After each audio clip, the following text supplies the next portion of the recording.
Hello everyone, বড়দের আমার প্রণাম, ছোটদের আমার স্নেহ ভালোবাসা দিয়ে ভিডিওটি শুরু করছি। আশা করছি সবাই ভালো আছেন, আমিও ভালো আছি। এখন বাজে ওই সকাল 6টা কি 6:05 হবে। আমি তো ঘুম থেকে উঠে পড়েছি, কিন্তু আমার পোকো পাপা এখনও ঘুমাচ্ছে। এই যা, ওই তো নড়াচড়া শুরু করে দিয়েছে, তার মানে ঘুমটা ভেঙে গেল বলে। আর বেশি ওই তো তাকিয়ে ফেলেছে, আর ঘুমোবে না, ঘুম থেকে উঠে গেছে। মানেটা কি হলো, আমি যদি ওর পাশে শুয়ে থাকতাম তাহলে হয়তো আর একটু সময় ঘুমোতে পারতো, কিন্তু না, আমি তো উঠে গেছি, মাও উঠে গেছে, তাহলে আমি কি করে ঘুমিয়ে থাকি? এটা হচ্ছে ওর কথা মনে হয়।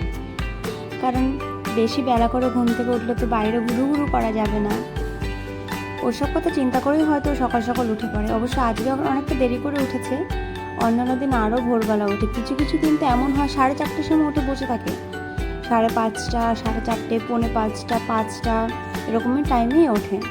এখন এই কদিন, এই দুদিন ধরে দেখছি একটু 5:45, 6টা নাগাদ উঠে।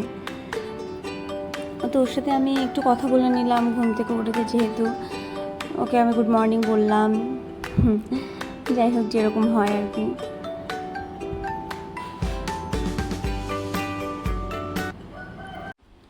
যাই হোক, এবার ওকে ফ্রেশ করে আমি বাবার কাছে দিয়ে দেবো, মানে আমার শ্বশুরমশাইয়ের কাছে ওকে দেবো, কারণ আমার বর আবার ওর ডিউটিতে যাবে। যাই হোক, তার জন্য আমি তো ওরকম ওকে নিয়ে বসে থাকলে হবে না। এবার সব সময় ওকে নিয়ে তো আমি সব কাজ করতে পারি না, কারণ এমন সময় হয় ওর হয়তো খিদে পেয়ে গেল বা ওর হয়তো ঘুম পেয়ে গেল, তখন ওকে আমাকে নিতেই হবে।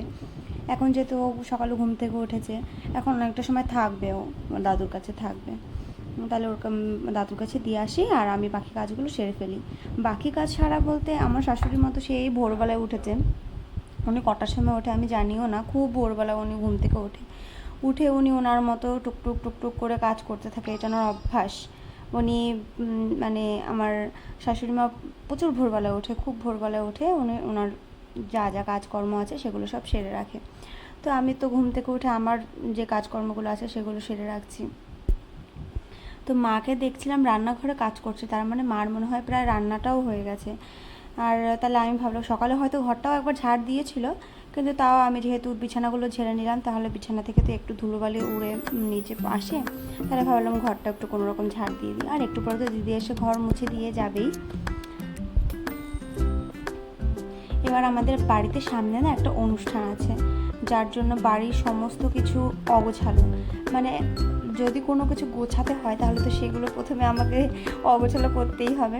এবার ওই সামনে ওই বস্তাগুলোর মধ্যে রয়েছে চাল, যেহেতু আমাদের সামনে বললাম বাড়িতে অনুষ্ঠান, তো ওই চালগুলোকে এনে রাখতে হয়েছে ঘরে। এখনও তো প্যান্ডেলের কাজ পুরো কমপ্লিট হয়নি, তার জন্য এখনও বাইরে রাখতে পারেনি। আর বাইরে রাখলে তো প্রবলেম, ইঁদুরে ফিঁদুরে কেটে নিতে পারে, তার জন্য ঘরেই রেখেছে। আর অনুষ্ঠানের আগের দিন নিয়ে যাবে বাইরে। বাইরে ওর সমস্ত কাঁথা কাপড় ওগুলো রয়েছে, এগুলো মা একটু পরে ধুয়ে দেবে।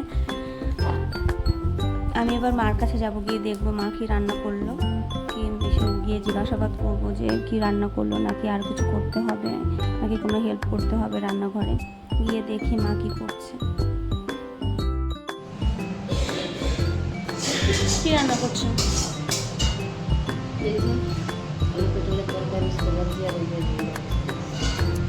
একবারেই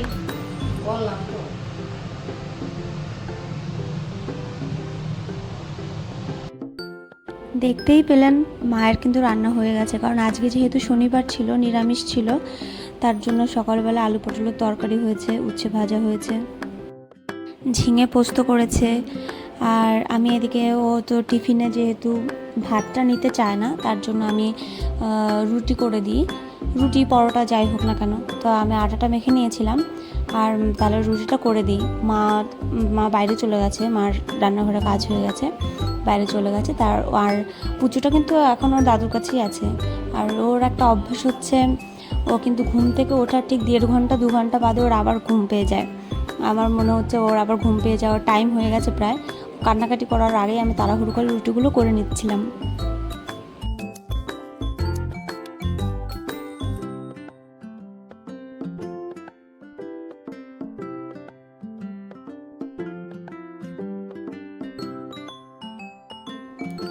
আমি না বিয়ের আগে কোনোদিন কিন্তু রুটি করিনি, বিয়ের পরেই আমি এই বাড়িতে এসে রুটি করা শিখেছি, কারণ আমাদের এই বাড়ির সবাই রুটি ভক্ত।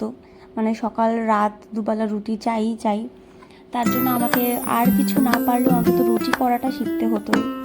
আমি দেখে দেখে শিখে নিয়েছি। আর আমার মা যে কিনা বিশ্বাসই করতে পারে না যে আমি রুটি করতে জানি। তো আমার মা যখন প্রথমবার সামনে থেকে দেখেছে আমি রুটি করি বা আমার রুটিগুলো ফোলে, তখন আমার মা তো অবাক, তুই কী করে পারলি, তুই কী করে করলি, কেন কী করে হলো, খুবই অবাক হয়ে যায়। আর যখন দেখে যে আমি একজন সংসারী হওয়ার জন্য যা যা করা প্রয়োজন সেগুলো যখন করতে পারি, আমার মা না সত্যি অবাক হয়ে যায়। কারণ আমি কোনোদিন কিছু করিনি, কিন্তু এখন কি করে পারছি। আসলে কি বলুন তো, মানুষের চেষ্টাটাই হচ্ছে সবচেয়ে আসল কথা। আর চেষ্টা থাকলে মানুষ কি না পারে, সবই পারে। তার জন্য আমারও চেষ্টা ছিল হয়তো, তার জন্য হয়েছে। আর আমার মা কিন্তু খুব খুশি যে না আমার মেয়েটা অন্তত পেরেছে। আমার মা আমাকে নিয়ে সবচেয়ে বেশি চিন্তা করতো। আমরা 3 বোনের মধ্যে আমার বড়দি খুব এক্সপার্ট, আমার মেজদি অত রান্নাবান্নায় পটু নয়, কিন্তু অন্যান্য কাজে খুবই এক্সপার্ট আর কি। কিন্তু আমি আসলে কোনো দিক দিয়ে এক্সপার্ট ছিলাম না, আমি শুধু পড়াশোনাটুকু করতাম, ওইটুকুই। আর কিন্তু তার জন্যই মা খুব খুশি আর কি যে না আমার ছোটো মেয়েটা অন্তত পক্ষে পারছে করতে।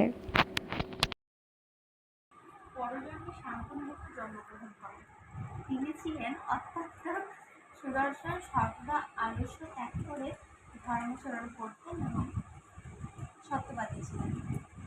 বরকে টিফিন করে দিয়ে চলে আসলাম। এবার বাবাইকে একটুখানি বই পড়া শোনাচ্ছি, ও একটু বই পড়া শুনুক। আর আপনারা আমার ভিডিওটা দেখে অবশ্যই জানাবেন কিন্তু কেমন লাগলো। আমি প্রথমবার ট্রাই করছি অবশ্য। আজকের মতো এখানেই ভিডিওটা শেষ করছি। আশা করছি অন্য দিন আরও বেটার কিছু দেখানোর চেষ্টা করব। ধন্যবাদ সবাইকে। সবাই একটু সাপোর্ট করে কিন্তু অবশ্যই পাশে থাকবেন আমার। ধন্যবাদ। স্বাধীনতা চান।